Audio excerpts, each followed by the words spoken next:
শ্রী শ্রী চৈতন্য চরিতামৃত আদি লীলা দশম পরিচ্ছেদ আমরা আলোচনা করছিলাম। মহাপ্রভু তিনি তার প্রেম কল্পতরু কল্পবৃক্ষের শাখাগুলি সব কে তার বর্ণনা করছেন। মহাপ্রভু তিনি মালাকার হয়ে একলা এই সমস্ত ফলগুলি তুলে লোকে বিতরণ করতে পারছে না, পরিশ্রম হয়ে যাচ্ছে। সেই জন্য অনেক তার ভৃত্যগণকে শাখা রূপে তিনি ডিস্ট্রিবিউটার্স রেখে তিনি সমস্ত তার পার্ষদ গণের দ্বারা সেই প্রেম ফলটা বিতরণ করছেন। ভক্তে কৃপা করেন প্রভু ये तीन स्वरूपी साक्षात आवेश আর আবির্ভাব রূপী। শিবানন্দ সেন একটা শাখা। শিবানন্দ সেন প্রভুর ভৃত্য অন্তরঙ্গ। প্রভু স্থানে যাইতে সবে লয়েন যার সঙ্গ। প্রতিবর্ষে প্রভুগণ সঙ্গীতে লইয়া নীলা চলে চলেন পথে পালন করিয়া। শিবানন্দ সেন তিনি মহাপ্রভুর অন্তরঙ্গ ভৃত্য। প্রভু কাছে নিয়ে যাওয়ার জন্য সমস্ত লোককে তিনি সুন্দর করে ব্যবস্থা করে তার ঘাট পার করা, তাদের থাকার খাবার সবকিছু ব্যবস্থা করতেন। প্রতিবর্ষে প্রভুগণ সঙ্গীতে লইয়া নীলা চলে চলেন পথে পালন করিয়া। রাস্তার মধ্যেও ভালো খাবার সুব্যবস্থা। সেই জন্য অনেক লোক যারা যারা মহাপ্রদর্শন করবার জন্য পুরী যাওয়ার জন্য ইচ্ছা, তারাও ওনার সঙ্গে যোগাযোগ করে তার সঙ্গে চলে যেতেন। చైతన్య మహాప్రభు ఆయన ప్రేమ కల్ప వృక్షాన్ని నవద్వీప మాయాపూర్లో ఆయన ఆరోపణ చేశారు.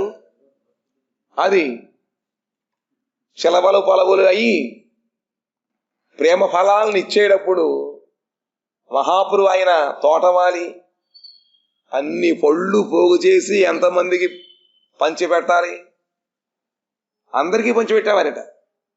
యోగ్యత ఉన్న వాళ్ళకి, యోగ్యత లేని వాళ్ళకి, అడిగిన వాళ్ళకి, అడగని వాళ్ళకి, అందరికి. ఒక్క మహాప్రభు ఇన్ని పళ్ళని ఏ విధంగా ఆయన పంచిపెట్టగలుగుతాడు? ఆయన పాపం శ్రమ ఎక్కువైపోతుంది. దాంతో తన అంతరంగ పార్షదులు అందరినీ కూడా చాలా చోట్ల డిస్ట్రిబ్యూటర్స్ అనమాట. ఆయనకి అటువంటి అధికారాన్ని ఇచ్చి అందరికీ కూడా మీరందరూ స్వేచ్ఛగా స్వచ్ఛందంగా అందరికీ పంచిపెట్టండి అని చెప్పి అందరినీ అందులో నియుక్తం చేశారన్నమాట. అందులో శాఖలు చెబుతున్నారు. మూలము, ఆ ప్రేమ కల్ప వృక్షానికి మూలము నవ పురి గురువర్గం అన్నమాట. దానికి కాండము, మూలకాండము మహాప్రభువు, నిత్యానంద ప్రభువు, అద్వైతాచార్యులు కూడా రెండు పెద్ద పెద్ద శాఖలు. దాని నుంచి ఎన్నో చిన్న చిన్న శాఖలు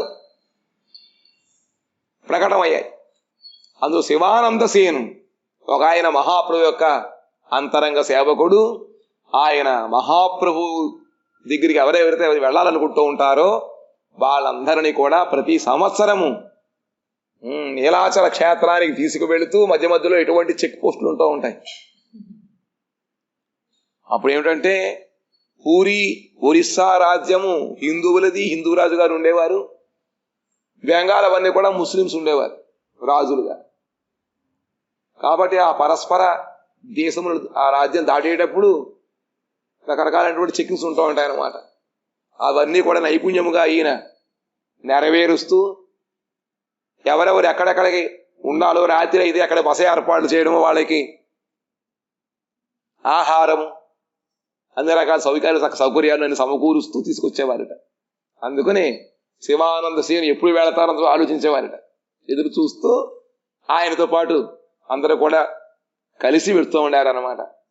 ఈ విధంగా ప్రతి సంవత్సరము కూడా ఆయన మహాప్రభు దగ్గరికి తీసుకెళ్ళడం కోసం అని చెప్పి అందరినీ కూడా పోగు చేసుకుంటూ ఆయన తీసుకువెళ్ళేవాడు. ఎటువంటి ఇబ్బంది లేకుండా అందరికీ కూడా వెళుతూ ఉండేవారు. భక్తి కృపా కొరేను ప్రభు ఏ తీన్ స్వరూపీ సాక్షాత్ आवेश আর आविर्भाव रूपी। महाप्रभु भक्तगण के भावे तीन प्रकारे তিনি अनुग्रह করতেন। कोनो कोनो জায়গায় সাক্ষাৎ রূপে তিনি থেকে তাদের অনুগ্রহ করতেন। আর কখনো কখনো আবেশ, কোনো তার ঘনিষ্ঠ ভক্তের শরীরে মহাপ্রভু আবেশ হয়ে প্রেম ভক্তি প্রদান করতেন। আর কোন কোন জায়গায় তিনি আবির্ভূত হয়ে করতেন। এভাবে তিন রূপে সাক্ষাতে সকল ভক্ত দেখে নির্বিশেষে নকুল ব্রহ্মচারী দেহে প্রভুর আবেশে।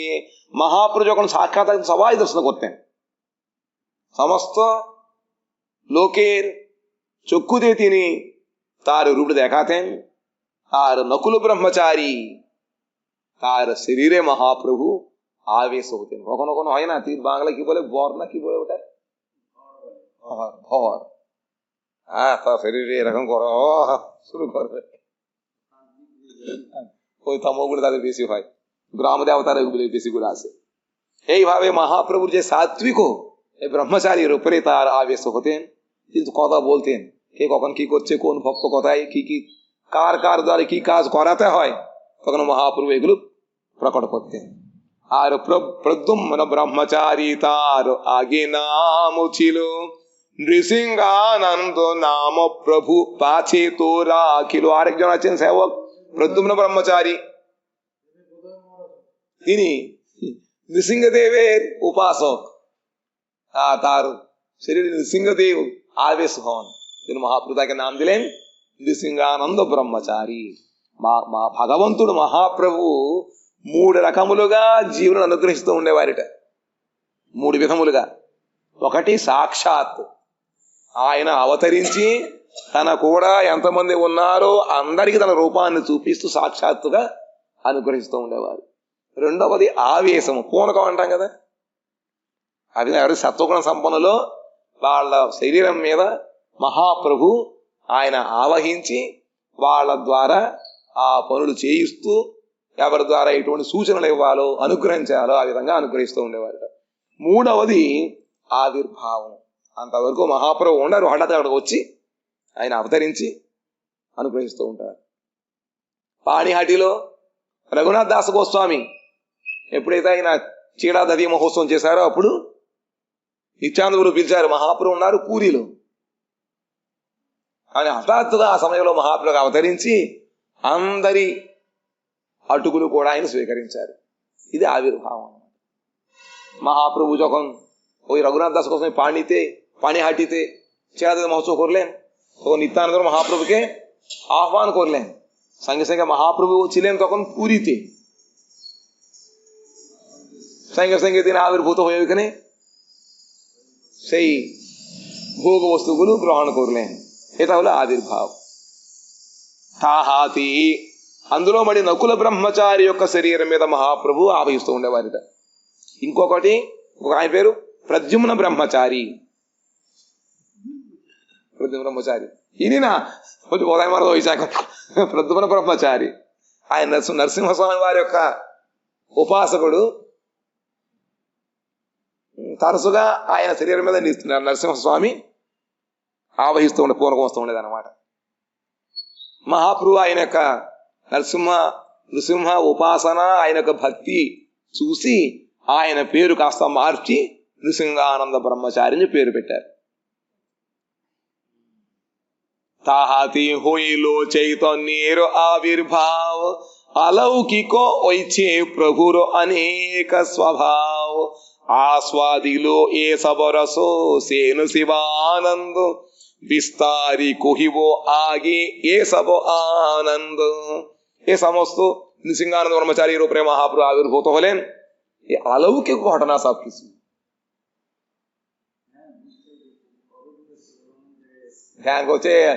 এই বছর মহাপ্রভু যেই বৃন্দাবন যাবে না, কানাইনাট সাল পর্যন্ত হয়ে গেছে, আর তার ধ্যান তো এগোচ্ছে না।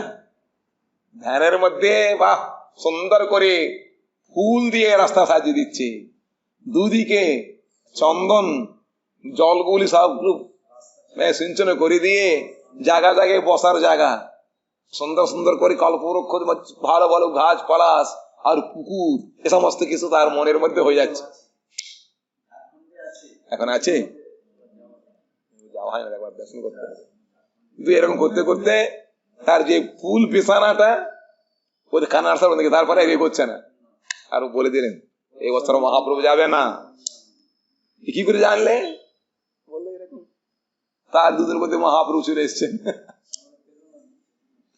হ্যাঁ, সাক্ষাৎ ఆ విధంగా చైతన్య మహాప్రభు ఆ నృసింహానంద బ్రహ్మచారి శరీరం మీద ఆయన ఆవిష్కరించే అలౌకికము. అవుతుందా అనుకుంటారు. ఇవన్నీ పిచ్చి పిచ్చి మాటలు కాదు. కొంతమంది రకరకాలైనటువంటి సేవనం చేసి పూనకం వస్తువులు చెబుతూ ఉంటారు. ఇప్పటికీ కూడా తిరువురు దగ్గర ఒక గ్రామం ఉంది, నెమలి. అక్కడ ఎవరికైనా ఏదైనా కోరిక ఉన్నట్లయితే రాత్రి అక్కడ ఉంటారన్నమాట. నాని సాత్వికట, తాంత్రికనంట, శుద్ధ సాత్వికట. అక్కడ వాళ్ళ కొంతమంది శరీరం వస్తారనమాట. కృష్ణుడు వచ్చి చెప్తూ ఉంటాడు. పొలంలో దొరికింది అనమాట కృష్ణుడి విగ్రహము, తర్వాత ఒక కుండలో శంఖం అవన్నీ పెట్టి. దాని పేరు నెమలి, గ్రామం పేరు. కృష్ణుడు జాగ్రత్తం అనమాట. చాలా మంది ఉంటూ ఉంటారు ఇక్కడ. ఆ విధంగా భక్తులకి శరీరం మీద కృష్ణుడు చెప్తూ ఉంటాడు. ముమ్మిడి వరం, అరే మామిడి కదా, ముమ్మిడి వరం బాలజీ సభ పోయగలరు. ఇది సాత్వికు అవన్నీ ఉంటాయన్నమాట, ఇప్పటికీ ఉన్నాయి. ఆ విధంగా మహాప్రభు శరీరం మీద సాక్షాత్గా మహాప్రభు ఆయన శరీరం మీద వస్తూ ఉండేవారు.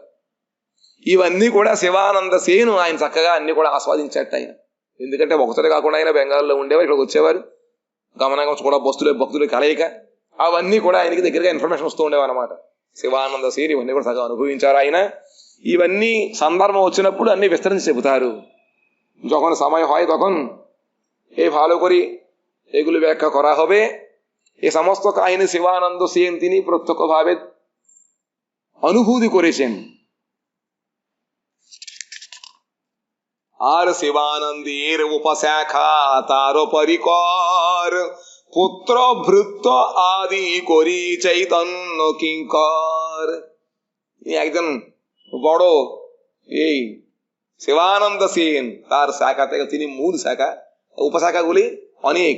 তার পরিকরগণ তিনটি পুত্র আছে। তিন পুত্রও মহাপ্রভু ঐকান্তিক ভক্ত। তারা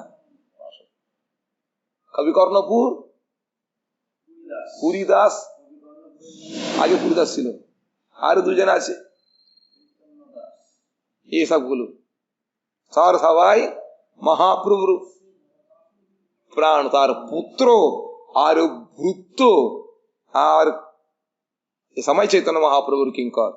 চৈতন্য দাস দিয়ে দিচ্ছে, চৈতন্য দাস, রামদাস আর কর্ণপুর, তিন পুত্র శివానందేర్ ప్రభురు భక్త సూర్। శివానంద సేను ఆయన ఒక పెద్ద శాఖ। ఆయన యొక్క పరికరములో ఉన్నారు అంటే ఆయన పుత్రుడు భృత్యులు అందరూ కూడా చైతన్య మహాప్రభు కింకరులే। వాళ్ళందరూ ఉపశాఖలు అన్నమాట। శివానంద సేను ముగ్గురు పుత్రులు ఉన్నారు, చైతన్య దాస్, రామదాస్, ఆయన పూరీదాస్। మహాప్రభు పరిపూర్ణ అనుగ్రహం పొందాడు పూరీదాస్।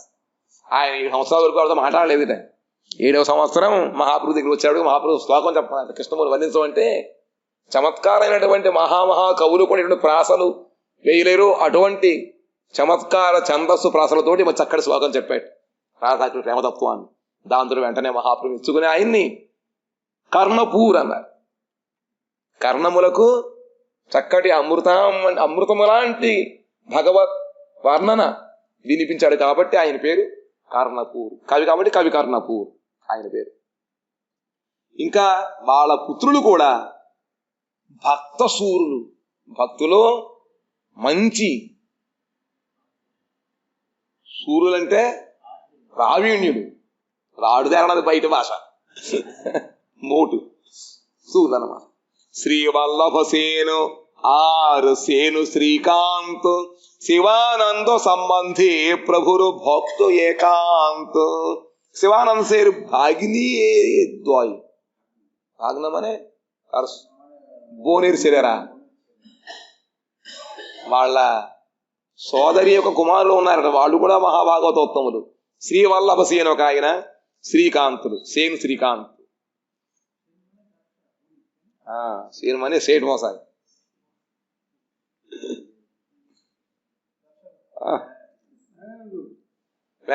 మేనలుడు, ఇద్దరు మేనలు ఉన్నారు, మేనలుడు. శ్రీ వల్లభసేనులు, శ్రీకాంత్ సేనులు. చక్కగా వాళ్ళు కూడా ధనాన్ని అంతా కూడా, సంపదనంతా కూడా భగవత్ కైంకర్యములు చేస్తూ ఉదారముగా ఉంటారన్నమాట. శివానంద సేన్. ప్రభు ప్రియో గోవిందానందో మహాభాగవత్ প্রভুর কীর্তনিয়া আদি শ্রী গোবিন্দ দত্ত। গোবিন্দ দত্ত আর গোবিন্দ আনন্দ। কয়জন গোবিন্দ আছে? চারজন। গোবিন্দ ঘোষ, গোবিন্দ আনন্দ, গোবিন্দ দত্ত, মহাপ্রভুর ভূত একজন গোবিন্দ, গোবিন্দময়ী জগৎ।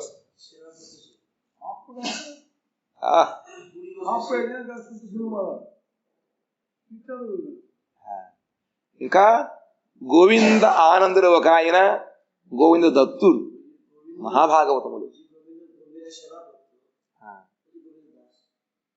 ইনি ওর শাখা কিছু নাই তো,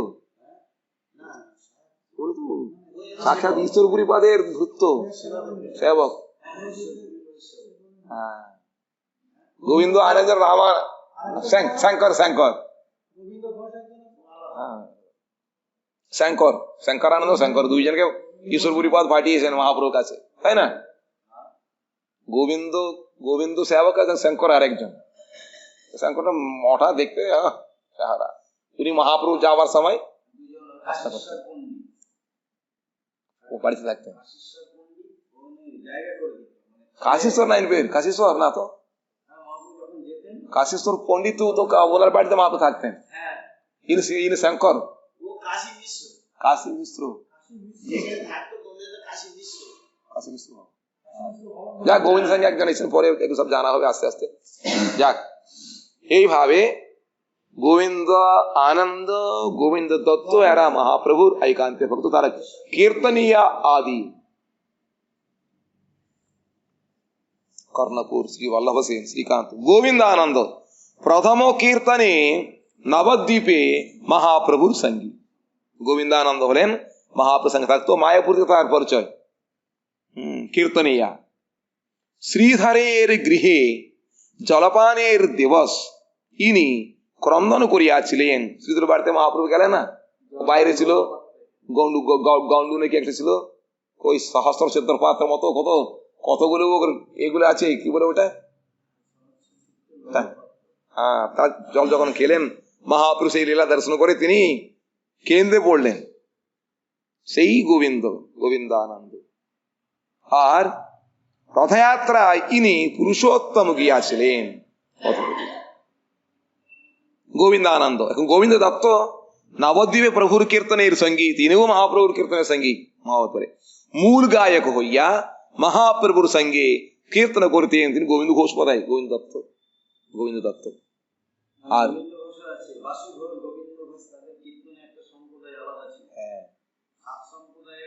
গোবিন্দ ঘোষ, গোবিন্দ লিখেছিল না গান, তার গোবিন্দ ঘোষের গান গুলো আছে, বাসু ঘোষ।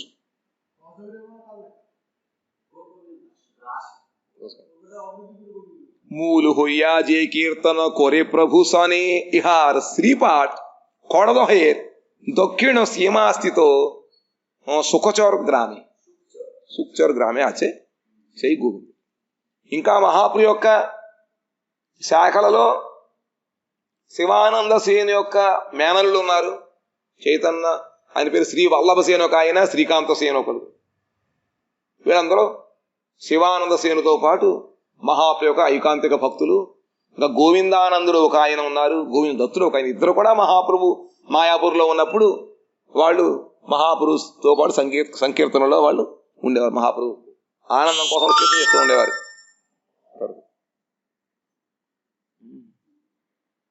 ఆయన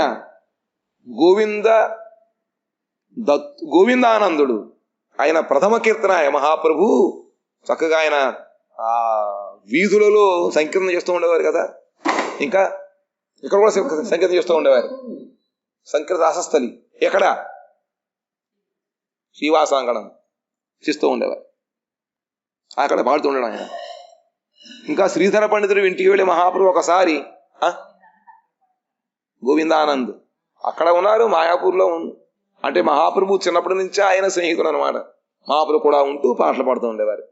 ఇంకొక ఆయన ఉన్నాడు, ఆయనే శ్రీధర పండితుడు ఇంటికి వెళ్ళి మహాప్రభు ఒకసారి ఆయన భక్తికి ఆకృష్టుడై ఆయన వరండాలో ఉన్నటువంటి ఒక లోహపాత్ర, దాని నిండా ఎన్నో మాటలు ఉంటాయి, టంకా అవి ఉన్నాయన్నమాట, ప్యాచులు ఉన్నాయి అందులో. దాంతో దాన్ని నీళ్లు తాగారట మహాప్రభు.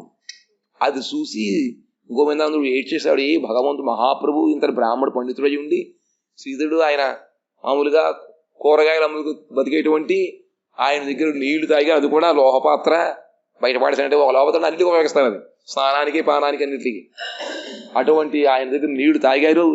ఎంతటి ప్రేమ లేకపోయినట్లే శ్రీధర పండితుడు మహాప్రభు తాగుతారని చెప్పి ఆ మహాప్రభు యొక్క అనుగ్రహాన్ని చూసి ఇంకా ఆయన ఏడ్చేశాడనమాట.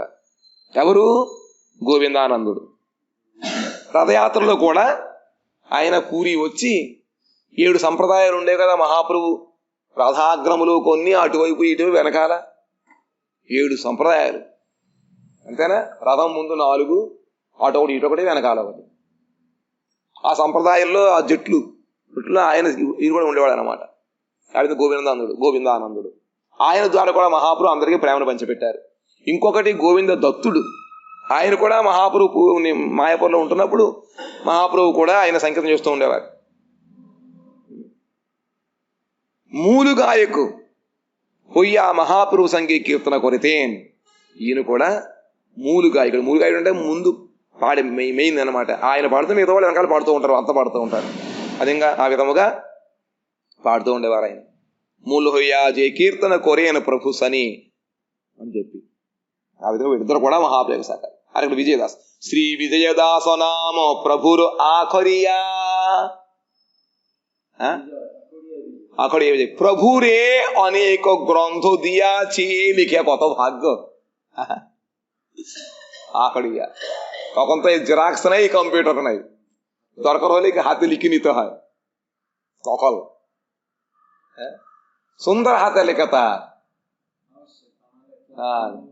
মহাপ্রভুকে কত ভালোবেসে কত গ্রন্থগুলো লিখে দিয়েছে। আর যখন ওই নকুল ব্রহ্মচারী লিখেছিল মহাপ্রভু তারপরে তোমার কাছে খাও বললেন, ও তো 4 জায়গায় ভিক্ষা করে চাল নিয়ে আসতো। আর একদিন তবে মহাপ্রভু এরকম চেয়ে চার বারবার চাচ্ছে তোমার কাছে খাবো, তোমার বাড়িতে যাবো খাবো। বাড়ি নেই কিছু নেই, গঙ্গা ধাতে একটা কুটির থাকতো। আর পণ্ডিতগণকে পরামর্শ করলো, প্রভু এরকম চাচ্ছে কি করবো, দিতেও পারছি না, না বলতে পারছি না। আরে তোমার সৌভাগ্য, পণ্ডিত মশাই তোমার বাড়িতে খাবে বলেছে, তা আমি তো রান্না করলে উনি কি শুবেন? তখন তারা বলে আলগোচা রান্না করতে বললেন। নিমন্ত্রণ ঠিক আছে, তার সঙ্গে মহাপ্রভুর সঙ্গে ইউই গেলেন। আর মহাপ্রভু সেবা করার পরে মুখশুদ্ধি করে মহাপ্রভু সালাম করছেন। হাত ফিরতে দিতে মহাপ্রভুর হাতে একটা অলৌকিক যে ভুজদণ্ড দর্শন করলেন। দর্শন করে তার 7 দিন পর্যন্ত কথা বলতে পারলো না, সেই আনন্দে আবেশ। নকুল না এই বিজয় আখড়ি বিজয় এই বিজয় দর্শন করেছে। আর কি চিৎকার করে উঠলো, মহাপ্রভু তার মুখ বন্ধ করে দিল। সে সোনার দণ্ড ভুজদণ্ড দর্শন করলো, নবরত্ন খচিত বালা সব কিছু আছে, সে অলৌকিক এই వైకుంఠ దర్శనం করা তার বোবা হয়ে গেছে। ఒక ఆయన ఆఖడియా విజయ అనమాట. విజయుడు అంటే ఆయన లేఖకుడు. పూర్వకాలంలో జిరాక్స్లు ఏమి ఉండేవి కాదు కదా, ఏదైనా డాక్యుమెంట్స్ రావాలంటే రాసుకునేవారు అనమాట. చక్కగా మంచి దస్తూరు చక్కగా ఉండేది అనమాట, అందముగా ఉండేది. ఆ విధంగా ఆయన రాస్తుంటే మహాప్రభు కూడా ఈయన ఎన్నో నకలు డూప్లికేట్ కాపీలు రాసిచ్చారన్నమాట, చక్కగా ఉండదు దస్తూరి. ఆయన కూడా మహాప్రభు భక్తి మంచి పెట్టారు. ఒకసారి నకుల బ్రహ్మచారి అని చెప్పి ఆయన ఇంటింటా భిక్ష చేసుకుని ఆయన చక్కగా గంగానది తీరంలోనే ఆయన యొక్క వాసన అనమాట ఉంటూ ఉండేవాడు. ఆయన కుటీరం కట్టుకొని బ్రహ్మచారి ఆయన రోజు కూడా భిక్ష చేసుకుని ఆయన బియ్యం తెచ్చుకుని అన్ని కూడా బెడ్లన్నీ ఏరుకుని కడిగి గంగా నీళ్ళతోటి వండి నైవేద్యం పెట్టి తింటూ ఉండేవాడు, భగవాన్ నైవేద్యం పెట్టి. ఒకసారి మహాపురు అన్నారు, నీ దగ్గర నేను తింటాను, ఈ ఇంటిని భిక్షకు వస్తానన్నారు. ఇది ఊరికే వేళకుండా అనుకున్నాడు. ఆయన మాటపడికి అంటుంటే ఇది భయం వేసింది. మిగతా పండితులు అడిగట, ఏంటి మహాప్రభు ఈ విధంగా నిమాయ పండితుడు మా ఇంటికి వచ్చి తింటానంటున్నారు, నా ఇల్లా వాకిలా, 4 గంటలు నేను భిక్ష తెచ్చుకున్నాను, అందులో రకరకాల బియ్యాలు కలిసి ఉంటాయి, మూతల బియ్యం, సన్న బియ్యం, బేడ్డల బియ్యం ఎన్నో ఉంటాయి, పూట్లో ఎన్నో ఉంటాయి, మరి ఎలాగా అంటే పర్వాలేదు, నీకు చాలా మహాభాగ్యవంతుడయ్యా, నువ్వు చేసి పెట్టమన్నారట. నేనేమో చిన్న జాతి వాడిని, బ్రాహ్మణులు మళ్ళీ చిన్న శాఖ వాడిని, నేను ఆయన మహాపండితుడు, ఇది మంచిది కాదు కదా అంటే, ఏం పర్వాలేదు ఆల్గోసా అన్నారు. అంటే చక్కగా బియ్యం, పప్పు, కూరలు అన్ని కలిపి శుభ్రంగా పొయ్యి మీద పెట్టేసాయి. దాని బట్టి ఇంకా ముట్టుకోకూడదు, అది ఉడకనంత వరకు ముట్టుకోవచ్చు, ఉడికిన తర్వాత దాన్ని ముట్టుకోకూడదు, ముట్టు దోషం వస్తుంది అనమాట. ఆ విధంగా పెట్టేసి ఆయన మహాప్రభువు వచ్చి ఆయన స్వయంగా తీసుకుంటారు అన్నారు. సరే అని చెప్పి ఒకరోజు శుభ్రంగా ఆయన చక్కగా పొయ్యి ముట్టించి కుండ కడిగి బియ్యం వేసి అందులో అరటి తోట, అరటి పువ్వు, రకరకాల పండుగలు వేసి నమస్కారం పెట్టి భగవంతుని ప్రార్థిస్తున్నట్ట. ఈరోజు లక్ష్మీదేవి వచ్చి వంట వండేసింది. మహాప్రభు వచ్చారు భక్తులతో పాటు, చక్కగా గంగా స్నానం చేసి కూర్చుని తిన్నారట. అమృతంలాగా ఉంది, నేను జీవితంలో అక్కడ ఇటువంటి ఎప్పుడు తినలేదన్నట్ట. మహాప్రభు ప్రశంసించి తిన్నారట. తిన్న తర్వాత ముఖశుద్ధి వేసుకుని పడుకున్నారనమాట. అప్పుడు భక్తులు మహాప్రభు యొక్క పాద సంవాహనం చేతులు పెరుగుతూ ఉంటే, ఈ ఆకడి ఈ విజయ, ఈయన పేరు విజయుడు, మహాప్రభు యొక్క చెయ్య చూసేట. ఆయన చక్కటి బంగారపు దండములా ఉందిట ఆయన చెయ్య. వేళ నిండా బొంగరాలు, కంకణము చూసేటప్పటికీ ఆ శ్రీమన్నారాయణమూర్తి యొక్క హస్తం ఏ విధంగా ఉంటుందో ఆ విధంగా చూసేటప్పటికి ఈయనకి ప్రేమావేశం వచ్చేసి ఒక్కసారిగా అరిచట్ట. దాంతో మహాప్రభు ఆయన నోరు నొక్కేశారు. ఇంకెక్కడ చెప్పడానికి వీలది చెప్పేసి ఆ విధంగా ఆయన 7 రోజుల పాటు ఈ భగవత్ భుజదండము దర్శనం చేసుకొని ప్రేమావేశంతో ఉండిపోయిటారు. పిచ్చివాళ్ళు తిరుగుతూ ఉండేవాట, భిక్షాటనం కదా, తిరుగుతూ ఉండేవాడు. ఆ విధంగా ఆ ఆవేశం 7 రోజుల పాటు ఆయన అటువంటి అలౌకికమైనటువంటి దృశ్యాన్ని చూశాడు. విజయుడు చూసి దర్శనం చేసుకున్నారు. ఈయన కూడా మహాప్రభుతో ఇక్కడ మాయాపూర్ వాసి అనమాట. పెడుతూ చక్కగా రాసేవారు అనమాట. విజయ పేరు ఆకడియా విజయ ఆయన చేస్తారు. ఆ విధంగా శ్రీ విజయదాస్ నామ ప్రభురు ఆఖరియా ప్రభురే అనేక గ్రంథ దియా చే లిఖియా, ఎన్నో గ్రంథాలు రాసిచ్చట మహాప్రభు. అవే ఆనంద ఈ విధముగా మహాప్రభు తన యొక్క ప్రేమ సంపదని ఇంతమంది ద్వారా ఆయన అందరికీ పంచిపెట్టారు. వీళ్ళలో ఎవరు ఒక్కడికి మన కృప పొందినా కూడా మనకు ప్రేమ కలుగుతుంది. వాంఛా కల్పతరుభ్యస్య కృపా సింధుభ్య ఏవ చ పతితానాం పావనేభ్యో వైష్ణవేభ్యో నమో